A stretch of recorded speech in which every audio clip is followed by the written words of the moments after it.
Hello friends, स्वागत है आपका आपके यूट्यूब चैनल सुपर टीच में। दोस्तों, जैसा कि आप सबको पता है, आपके यूट्यूब चैनल सुपर टीच के माध्यम से ऐसे ही सोशल साइंस की काफ़ी सारे क्वेश्चंस की प्रैक्टिस कराई जा चुकी है। वीडियो अपलोड है आपके यूट्यूब चैनल में।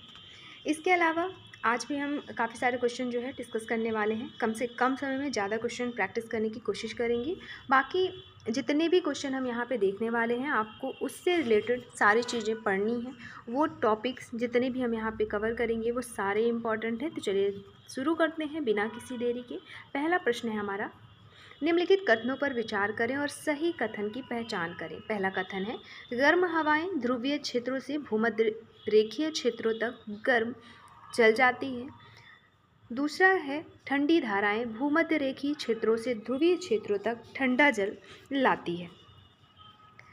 तो ऑप्शंस हैं, केवल दूसरा सही है, केवल पहला, इनमें से कोई नहीं या दोनों। तो आंसर होगा यहाँ पे जो सही कथन की पहचान करने को बोला है, तो इनमें से दोनों ही जो हैं सही कथन नहीं है, मतलब इनमें से कोई नहीं है। आंसर होगा ऑप्शन नंबर थर्ड। अगला क्वेश्चन है, किसने कहा हमें ऊपरी स्तर से नियोजन का अंत करना चाहिए। हमें हवाई ऊंचाइयों पर जमीनी वास्तविकताओं से दूर सोची और निर्धारित की गई प्राथमिकताओं का अंत करना चाहिए। तो किसने कहा आपको बताना है। दिया है राजीव गांधी, श्री S.K. डे, विनोबा भावे या मेधा पाटकर। तो आंसर होगा Rajiv Gandhi. Option number first यहाँ पे आपका सही उत्तर होगा। अगला क्वेश्चन है, सिंधु घाटी सभ्यता के विषय में निम्नलिखित में से क्या सही है। पहला है, इसमें सुनियोजित शहर थे। दूसरा ऑप्शन, इसमें जल निकासी की व्यवस्था थी। तीसरा ऑप्शन, सिंधु घाटी की मोहरों पर पाए जाने वाला सबसे सामान्य रूपांकन एक सिंह वाला जानवर था। तो दोस्तों, यहाँ पे सिंधु घाटी सभ्यता के विषय के बारे में पूछा जा रहा है, तो ये तीनों ही ऑप्शन सही हैं, मतलब हो जाएगा सभी सही हैं। तीनों ही चीज़ें सिंधु घाटी सभ्यता के बारे में सही है। तो आंसर होगा all of the above. Next question देखें।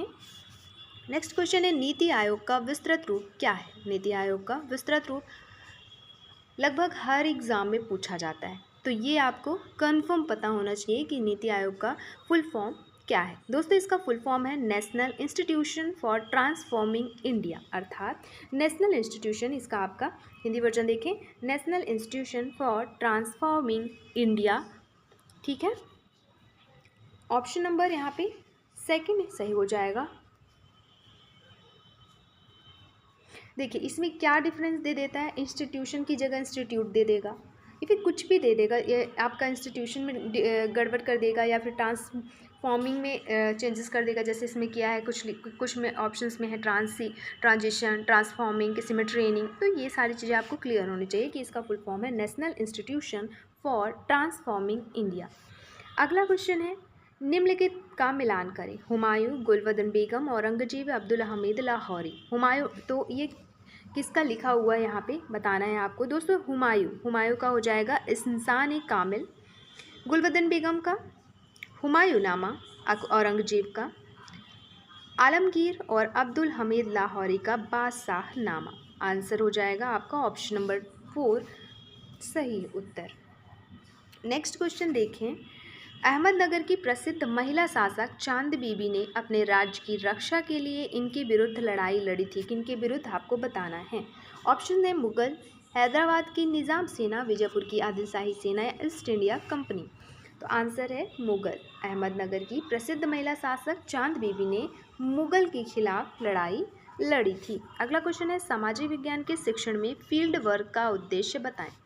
फील्ड वर्क का उद्देश्य आपको बताना है। ऑप्शन से जैसे ऐतिहासिक घटनाओं पर ध्यान देना, प्रत्यक्ष ठोस अनुभव प्राप्त करना, दृश्य दर्शन का आनंद लेना या अधिक सामाजिकरण करना।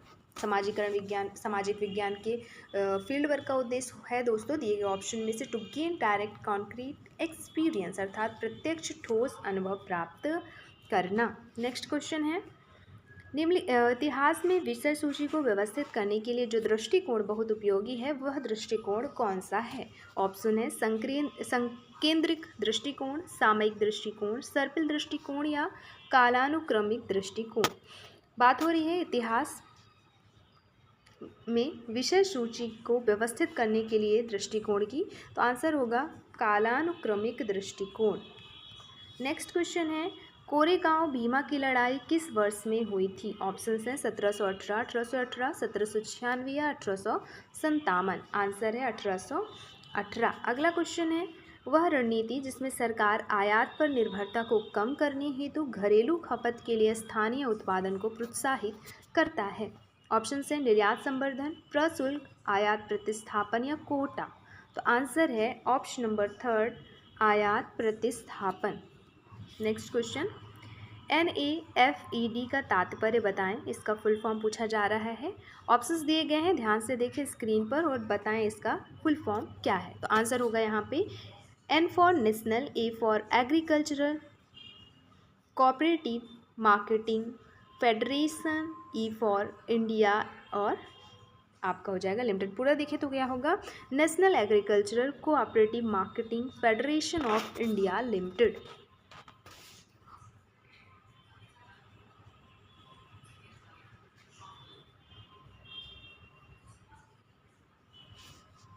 ठीक है, ऑप्शन नंबर 2 जो है सही उत्तर होगा इसका। नेक्स्ट क्वेश्चन है, छात्र संघ का गठन करके जानकारी या ज्ञान इकट्ठा करते हैं और टीम में कार्य करते हैं, इसे इस रूप में भी जाना जाता है। किस रूप में जाना जाता है बताना है आपको। ऑप्शंस हैं समस्या आधारित अधिगम, समुदाय आधारित अधिगम, सहयोगपूर्ण अधिगम या प्रायोगिक आधारित अधिगम। तो आंसर होगा सहयोगपूर्ण अधिगम।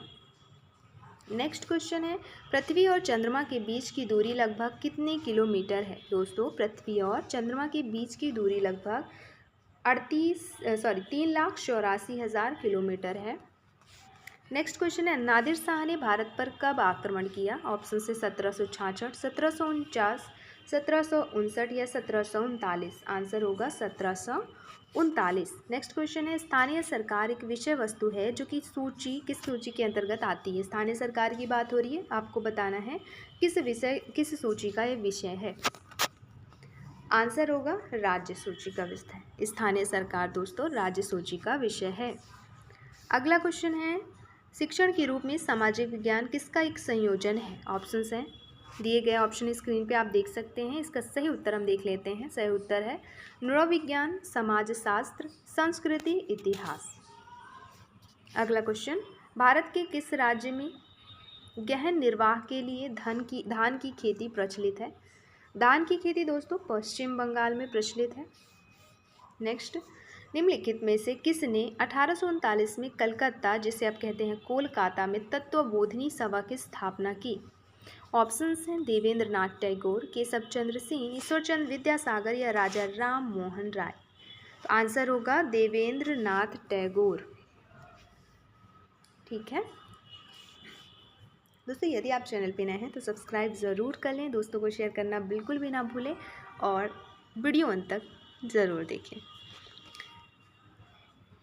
और वीडियो पसंद आए तो लाइक भी कर दें। देखिए अगला क्वेश्चन, एक कैसा समाज की बात हो रही है कि उत्पादित वस्तुओं को क्रय शक्ति के आधार पर लोगों के बीच वितरित किया जाता है?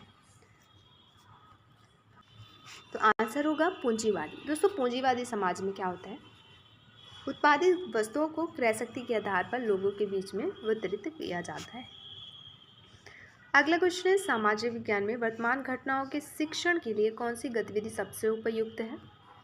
सामाजिक विज्ञान में फ्रेंड्स वाद विवाद की गतिविधि जो है सबसे उपयुक्त है। नेक्स्ट, FFW का विस्तृत रूप बताएं। FFW का फुल फॉर्म है food for work. Option number 1। राज्य की नीतियों और प्रशासन के सभी मामलों पर मुख्यमंत्री का प्रमुख सलाहकार कौन होता है? दोस्तों, मुख्यमंत्री का प्रमुख सलाहकार होता है मुख्य सचिव, chief secretary. Option number 3। Next, एक निकाय बताना है कि वो कौन सा निकाय है जिसमें गांव से संबंधित निर्वाचक नामबलियों में पंजीकृत व्यक्ति शामिल होते हैं, जो ग्राम स्तर पर पंचायत के क्षेत्र में शामिल होता है। तो आंसर होगा ग्राम सभा। दोस्तों, ग्राम सभा एक ऐसा निकाय है जिसमें गांव से संबंधित निर्वाचक नामबलियों में पंजीकृत व्यक्ति शामिल होते हैं, जो ग्राम स्तर पर पंचायत के क्षेत्र में शामिल होता है। नेक्स्ट, यह बताना है वह कौन सी योजना है जिसे प्राथमिक शिक्षा के लिए पोषण सहायता के रूप में नाम दिया गया है? तो वह है मध्याह्न भोजन कार्यक्रम, मिड डे मील जिसे कहते हैं, वो जो है ऐसी योजना है जिसे प्राथमिक शिक्षा के लिए पोषण सहायता के रूप में नाम दिया गया है। नेक्स्ट है पंडित नेहरू द्वारा प्रस्तावित किया गया, जिसमें मतलब कौन सा संकल्प या निर्देशन प्रस्तावित किया गया पंडित नेहरू द्वारा, जिसमें अंतर्निहित सिद्धांतों को प्रदान किया, जो संविधान सभा ने संविधान को तैयार करने का कार्य पूरा किया उसके आधार पर था। तो आंसर होगा उद्देश्य संकल्प। दोस्तों, उद्देश्य संकल्प पंडित जवाहरलाल नेहरू द्वारा प्रस्तावित किया गया था। नेक्स्ट है जब दो से अधिक उम्मीदवार होते हैं और कोई भी उम्मीदवार पूर्ण बहुमत हासिल नहीं करता तो क्या कहलाता है? तो आंसर होगा द्वितीय मतपत्र, सेकंड बैलेट तब आयोजित होता है। मतलब यह कौन सा बैलेट था बताना है आपको, तो ये है द्वितीय मतपत्र। ये तब आयोजित होता है जब दो से अधिक उम्मीदवार होते हैं और कोई भी उम्मीदवार पूर्ण बहुमत हासिल नहीं करता। अगला, कौन से आयोग ने आपातकाल के दौरान अधिकार ज्यादती और दुर्भावना के आरोपों के कई पहलुओं की जांच की? ऑप्शन है यूसी बनर्जी आयोग, कोठारी आयोग, फुक्कन आयोग या न्यायमूर्ति जेसी शाह। आंसर होगा न्यायमूर्ति जेसी शाह आयोग ने आपातकाल के दौरान अधिकार ज्यादती और दुर्भावना के आरोपों के कई पहलुओं की जांच की। नेक्स्ट क्वेश्चन है किनके शासनकाल में उपनिषदों का संस्कृत से फारसी में अनुवाद किया गया था? ऑप्शंस है जहांगीर, औरंगजेब, शाहजहां, अकबर। आंसर होगा शाहजहां। दोस्तों, शाहजहां के शासनकाल में जो भी उपनिषद थे उनका संस्कृत से फारसी में अनुवाद किया गया था। अगला क्वेश्चन है प्रायोगिक ज्ञान का सिद्धांत किनके द्वारा पेश किया गया? प्रायोगिक ज्ञान के सिद्धांत की बात हो रही है। ऑप्शंस दिए गए हैं जैसे बंडूरा, डेविस कोल्ब, टॉलमेंट या कार्ल रोजर्स।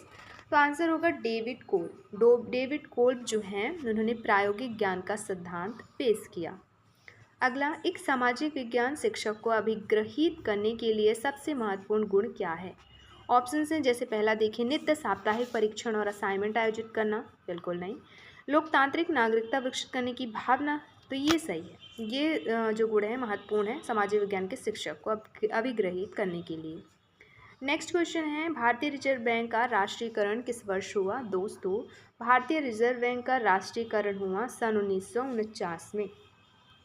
नेक्स्ट, भारत का संविधान किस में औपचारिक रूप से संघ की कार्यकारी शक्ति को निहित करता है? ऑप्शन है राष्ट्रपति, प्रधानमंत्री, मंत्रिमंडल या मंत्रिपरिषद। तो आंसर होगा राष्ट्रपति। भारत का संविधान राष्ट्रपति में औपचारिक रूप से संघ की कार्यकारी शक्ति को निहित करता है। अगला क्वेश्चन, शिक्षक भिन्न सोच को प्रोत्साहित करते हैं और छात्रों को उनके प्रश्न पूछने और उत्तर की खोज के लिए प्रभावी रणनीतियों को सीखने की स्वतंत्रता देते हैं। अधिगम की यह विधि कौन सी विधि कहलाती है? ऑप्शंस हैं समस्या आधारित अधिगम, प्रौद्योगिक आधारित अधिगम, अन्वेषण आधारित अधिगम या गतिविधि आधारित अधिगम। आंसर होगा अन्वेषण आधारित अधिगम। ठीक है, इसका सही उत्तर है ऑप्शन नंबर थर्ड, अन्वेषण आधारित अधिगम। क्या कैसा होता है? जिसमें शिक्षक भिन्न सोच को प्रोत्साहित करते हैं, छात्रों को उनके प्रश्न पूछने और उत्तर की खोज के लिए प्रभावी रणनीतियों को सीखने की स्वतंत्रता देते हैं। नेक्स्ट, समस्या को परिभाषित करना, समस्या का विश्लेषण, डेटा का संग्रह, डेटा की व्याख्या, परिकल्पना का परीक्षण करना और सामान्यीकरण करना निम्न में कार्य प्रणालियां हैं। ऑप्शन परिचर्चा में चरण, समस्या समाधान, प्रोजेक्ट विधि या पर्यवेक्षित अध्ययन योजना। तो आंसर होगा ये जो कार्य प्रणालियाँ हैं दोस्तों समस्या समाधान की हैं, प्रॉब्लम सॉल्विंग की हैं। ऑप्शन नंबर सेकंड सही उत्तर है। फिर है अगला, भारत में पाई जाने वाली सबसे पहली लिपि कौन सी है? ऑप्शंस दिए गए हैं आरामैक, खरोष्टी, ग्रीक या ब्राह्मी। आंसर होगा ब्राह्मी। भारत में पाई जाने वाली सबसे पहली जो है लिपि है वो ब्राह्मी है। अगला क्वेश्चन है कौन सी गतिविधि अन्वेषण आधारित अधिगम में शामिल नहीं है? ऑप्शन है लिखित assignment, field work, case study या समूह परियोजना।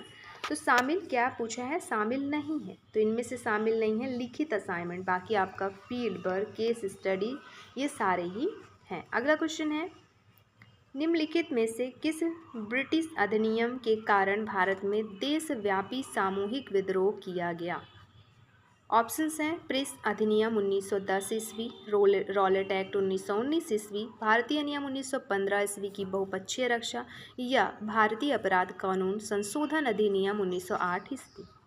आंसर है रॉलेट एक्ट 1919 ईस्वी। ये जो है इस अधिनियम के कारण भारत में देशव्यापी सामूहिक विरोध किया गया था। अगला है ग्रैंड ट्रंक रोड के निर्माण का श्रेय मध्यकालीन भारत के किस शासक को दिया गया था? ऑप्शंस हैं औरंगजेब, बाबर, शेरशाह या अकबर। तो आंसर होगा शेरशाह। किसको दिया गया था? शेरशाह को। अगला क्वेश्चन, किस शासक ने ब्रिटिश ईस्ट इंडिया कंपनी को ईस्ट के साथ व्यापार करने के लिए अधिकृत किया? ऑप्शंस हैं एलिजाबेथ प्रथम, द्वितीय, तृतीय, चतुर्थ। आंसर होगा एलिजाबेथ प्रथम ने ब्रिटिश ईस्ट इंडिया कंपनी को ईस्ट के साथ व्यापार करने के लिए अधिकृत किया। अगला क्वेश्चन है 1991 के दौरान इन वित्तीय संसाधनों में से किसने उदारीकरण, निजीकरण और वैश्वीकरण प्रतिमान को स्थिरीकरण और संरचनात्मक समायोजन तंत्र के हिस्से के रूप में निर्धारित किया था? ऑप्शन हैं अंतर्राष्ट्रीय मुद्रा कोष और विश्व बैंक। दूसरा ऑप्शन अंतर्राष्ट्रीय मुद्रा कोष और एशियाई विकास बैंक। ऑप्शन थर्ड अंतर्राष्ट्रीय पुनर्निर्माण और विकास बैंक और विश्व व्यापार संगठन, या फिर विश्व बैंक और एशियाई इंफ्रास्ट्रक्चर इन्वेस्टमेंट बैंक। आंसर है ऑप्शन नंबर फर्स्ट, अंतर्राष्ट्रीय मुद्रा कोष और विश्व बैंक। नेक्स्ट क्वेश्चन है निम्नलिखित में से कौन सा कौशल सामाजिक विज्ञान के एक शिक्षक के लिए अनिवार्य नहीं है? ऑप्शन है आरेखन, व्याख्यान करना, संशोधन करना, समीक्षा करना, या फिर प्रश्न करना, छात्रों के से आंखों का संपर्क बनाना, वर्णन करना। ऑप्शन थर्ड परिशुद्धता, संगणना या माप। ऑप्शन फोर आवाज़ मॉड्यूलेशन, प्रतिक्रियाएं प्राप्त करना या व्याख्या करना। आंसर है परिशुद्धता, संगणना या माप। ये आवश्यक नहीं है, बाकी ये सारे ही आवश्यक हैं सामाजिक विज्ञान के एक शिक्षक के लिए। अगला, विद्यालय में एक असाधारण प्रतिभाशाली छात्र के लिए किस प्रकार की सहायता और सहयोग की आवश्यकता होती है? ऑप्शंस दिए गए हैं। ऑप्शन नंबर फर्स्ट है प्रतिभाशाली कक्षा का माहौल, उसे समृद्ध वातावरण प्रदान करना, विशेष शिक्षा प्रावधान या अतिरिक्त कार्य प्रदान करना। आंसर होगा प्रतिभाशाली कक्षा का माहौल। अगला क्वेश्चन है किस प्रकार का अपक्षय कर्मक या प्रक्रिया चूना पत्थर क्षेत्र में अधिक सक्रिय होता है?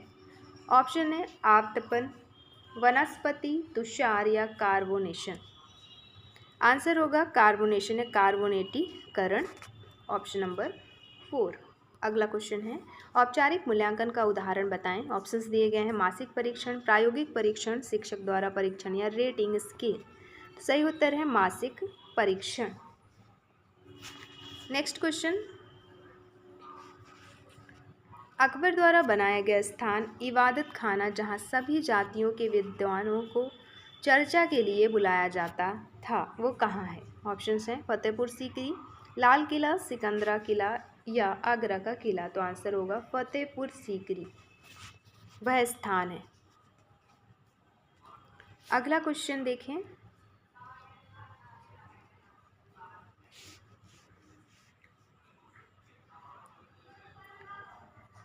विष्णु धर्मोत्तार पुराण की चित्र सूत्र में निम्नलिखित गुफा चित्रों के आलेख हैं। ऑप्शन में है एलिफेंटा गुफा, नासिक गुफा, अजंता गुफा या फिर वजा गुफा। तो आंसर होगा अजंता गुफा। नेक्स्ट क्वेश्चन, निम्नलिखित में से किसे लघु पाषाणी काल के रूप में भी जाना जाता है? दोस्तों, लघु पाषाणी काल के रूप में मध्य पाषाण काल को भी जाना जाता है। नेक्स्ट, भारत छोड़ो आंदोलन के दौरान मुंबई के गोवालिया टैंक मैदान में किसने राष्ट्रीय ध्वज फहराया था?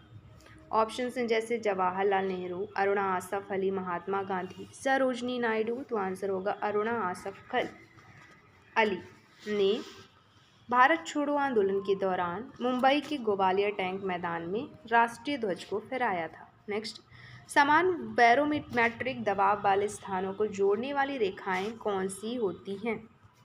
तो ये होती है समभार रेखा, इसे आइसोबार कहते हैं। तो आंसर हो जाएगा ऑप्शन नंबर 3। नेक्स्ट क्वेश्चन, निम्नलिखित में से कौन सी पर्वत श्रृंखला विश्व की सबसे लंबी पर्वत श्रृंखला है? तो आंसर होगा ऑप्शन नंबर 2, दक्षिणी अमेरिका के एंडीज पर्वत श्रृंखला विश्व की सबसे लंबी पर्वत श्रृंखला है। नेक्स्ट, चरनोजम क्या है? दोस्तों, चरनोजम काली मिट्टी है, ब्लैक सोल को कहते हैं चरनोजम। नेक्स्ट, राजस्थान की झमर कोटरा खानों को निम्नलिखित खनिजों में से किसके लिए अधिक जाना जाता है? दोस्तों ये जाना जाता है रॉक फॉस्फेट के खनिजों के लिए। नेक्स्ट, एल नीनो शब्द निम्नलिखित में से किस भाषा से लिया गया? एल नीनो शब्द की बात हो रही है, ये स्पेनिश भाषा से लिया गया है, तो आंसर होगा ऑप्शन नंबर 3। अगला, विक्रमशिला गंगा डॉल्फिन अभ्यारण्य भारत के निम्नलिखित में से किस राज्य में स्थित है? विक्रमशिला दोस्तों बिहार में स्थित है, तो दिए गए ऑप्शन में से बिहार इसका सही उत्तर हो जाएगा।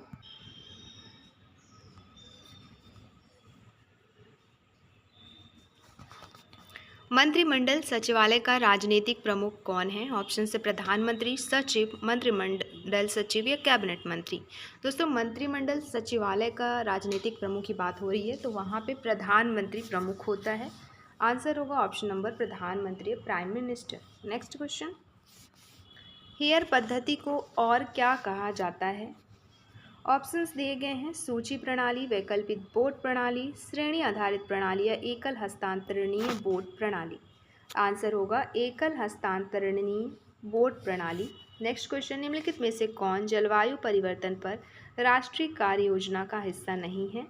ऑप्शंस हैं, राष्ट्रीय जल मिशन, राष्ट्रीय प्रदूषण नियंत्रण मिशन, राष्ट्रीय सतत पर्यावरण मिशन या राष्ट्रीय धारणीय कृषि मिशन। तो आंसर होगा राष्ट्रीय प्रदूषण नियंत्रण मिशन। अगला क्वेश्चन है, कूका आंदोलन कब और स्थान आपको बताना है। मापिला विद्रोह का भी, बारडोली सत्याग्रह का और अखिल भारतीय किसान कांग्रेस का। तो हो जाएगा यहाँ पे कूका आंदोलन। जैसे देखें तो कूका आंदोलन हुआ था पंजाब में 1854 से 72 के बीच। मापिला विद्रोह हुआ था केरल में 1922 में, और बारडोली सत्याग्रह हुआ था गुजरात 1928 में, और अखिल भारतीय किसान कांग्रेस लखनऊ 1936 में। तो इसका आंसर होगा आपका ऑप्शन नंबर 3 सही उत्तर। नेक्स्ट क्वेश्चन है, बैरम खान को इनके शासनकाल के दौरान खान-ए-खानम की उपाधि दी गई थी। तो किसके शासनकाल में बताना है। ऑप्शन से जहांगीर, हुमायूं, बाबर या अकबर। आंसर होगा हुमायूं। तो बैरम खान को हुमायूं के शासन के दौरान खान-ए-खानम की उपाधि दी गई थी। अगला क्वेश्चन है, सक्रिय शिक्षण प्रश्नों, समस्याओं या परिदृश्य को प्रस्तुत करने से आरंभ होता है। इसका सबसे अच्छा प्रदर्शन किस में है, किस अधिगम में है बताना है। ऑप्शन हैं, समस्या आधारित अधिगम, प्रौद्योगिकी आधारित अधिगम, अन्वेषण आधारित अधिगम या गतिविधि आधारित अधिगम। आंसर होगा अन्वेषण आधारित अधिगम। नेक्स्ट, सबसे बड़ी झीलों में से एक है जो मतलब अरल सागर की बात हो रही है कि अरल सागर विश्व की सबसे बड़ी झीलों में से एक है जो अवैज्ञानिक मानव हस्तक्षेप के कारण पूरी तरह से गायब हो गई है। अरल सागर किस देश में स्थित है आपको बताना है। तो ये अरल सागर जो स्थित है दोस्तों, ये है कजाकिस्तान में स्थित। अगला, सरकार द्वारा शुरू की गई एक प्रणाली जिसमें सब्सिडी वाले भोजन की खरीद के लिए गरीबों को सक्षम करने हेतु खाद्य पदार्थों का निर्गम मूल्य बाजार मूल्य से बहुत कम होता है। तो आंसर होगा सार्वजनिक वितरण प्रणाली।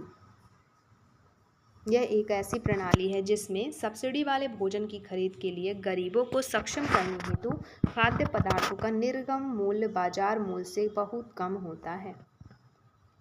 नेक्स्ट क्वेश्चन है, समानता की स्थिति में जबकि विधेयक या प्रस्ताव के पक्ष एवं विद्रोह में सदस्यों की समान संख्या ने मत किया हो, तब सदन में अध्यक्ष द्वारा किस मत का उपयोग किया जाता है।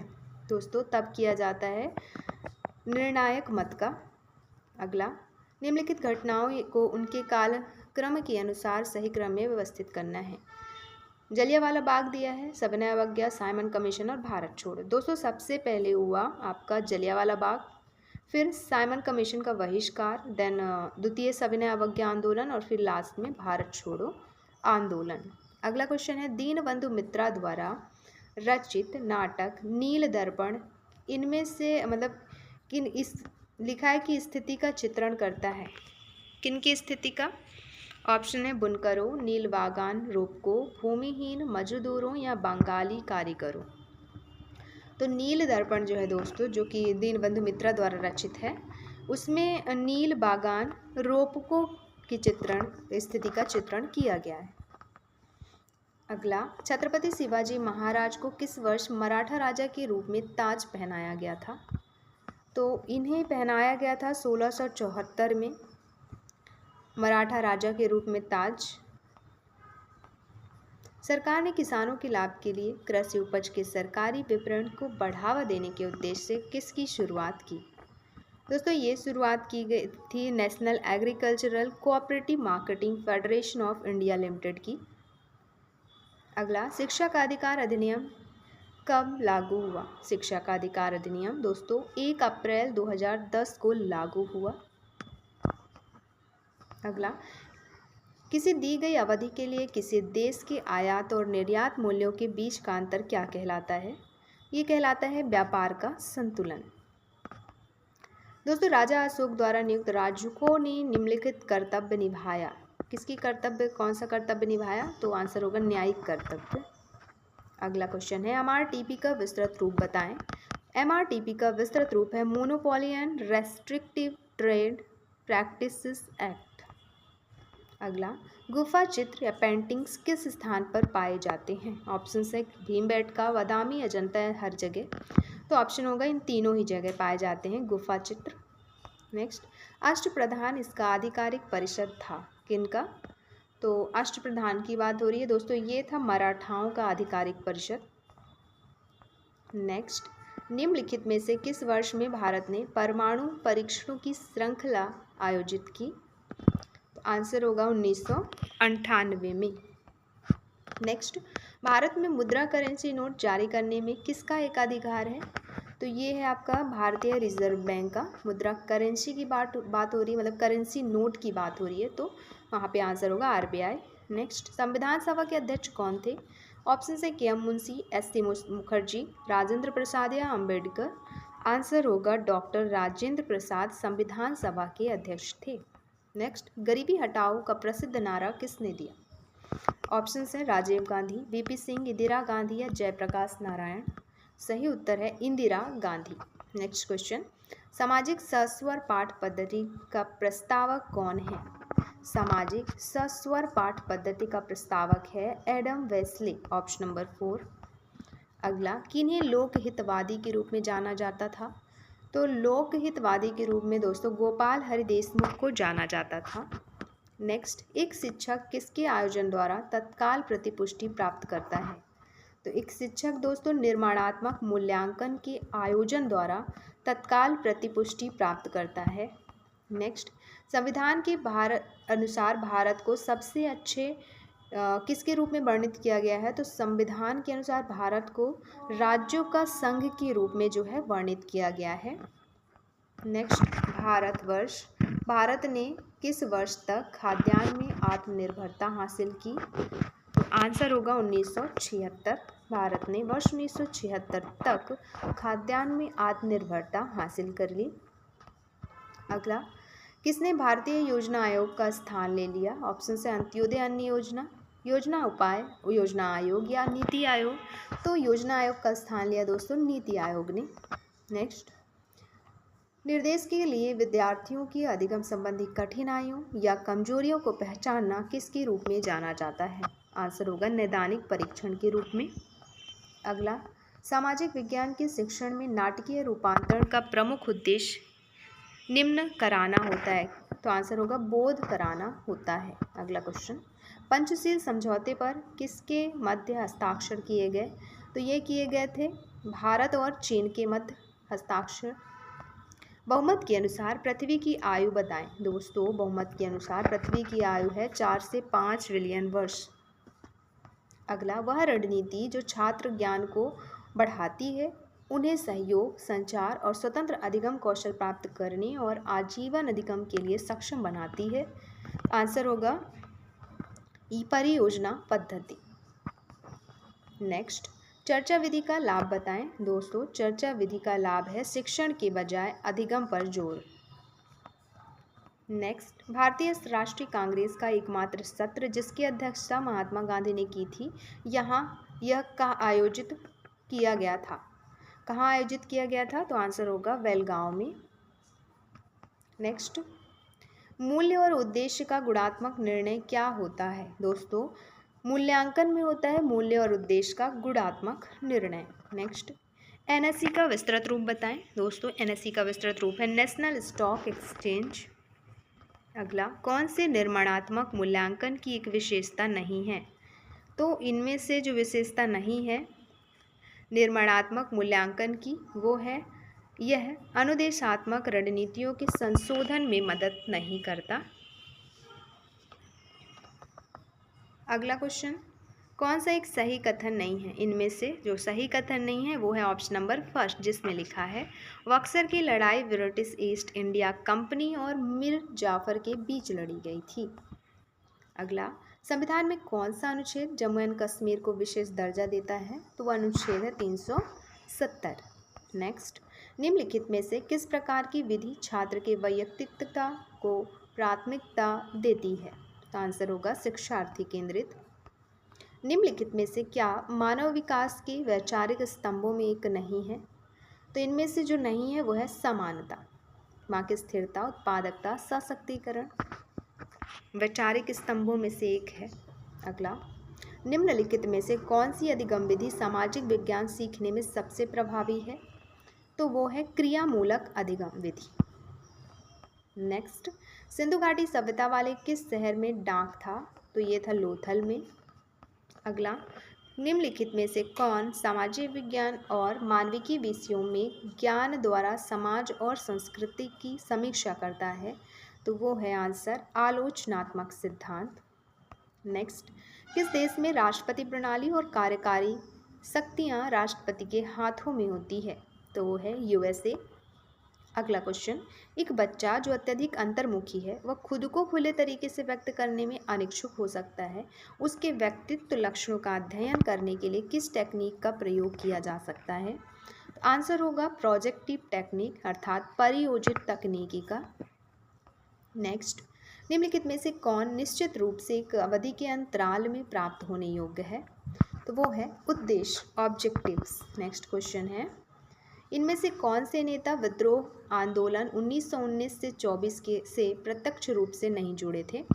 तो वो है मोहम्मद इकबाल, बाकी ये तीनों जुड़े थे। नेक्स्ट क्वेश्चन, प्राचीन भारतीय नाटक मालविकाग्निमित्रम किसने लिखा था, जिसमें सिंधु नदी के तट पर वसुमित्र के हाथों यवनों की हार का उल्लेख है? तो आंसर होगा कालिदास।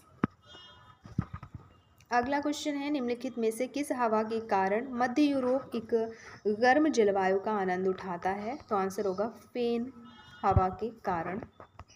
अगला, कौन सा उच्च बादल या हाई क्लाउड नहीं है? इनमें से स्तरीय बादल स्ट्रेट्स जो है दोस्तों वो उच्च स्तरीय बादल नहीं है, उच्च बादल नहीं है, हाई क्लाउड बादल। नेक्स्ट क्वेश्चन, कौन समशीतोष्ण घास स्थल का या झाड़ीदार जैव क्षेत्र या श्रवलैंड बायो नहीं है? इनमें से सहारा नहीं है, ऑप्शन नंबर फर्स्ट इसका सही उत्तर है। अगला क्वेश्चन, पृथ्वी पर सबसे गर्म स्थान अर्थात अल अजीजिया किस देश में स्थित है? दोस्तों, अल अजीजिया जो स्थित है वो है लीबिया में। अगला, 31 दिसंबर 1802 को किसके द्वारा अंग्रेजों के साथ वेशिन की संधि पर हस्ताक्षर किया गया था? तो आंसर होगा बाजीराव द्वितीय द्वारा।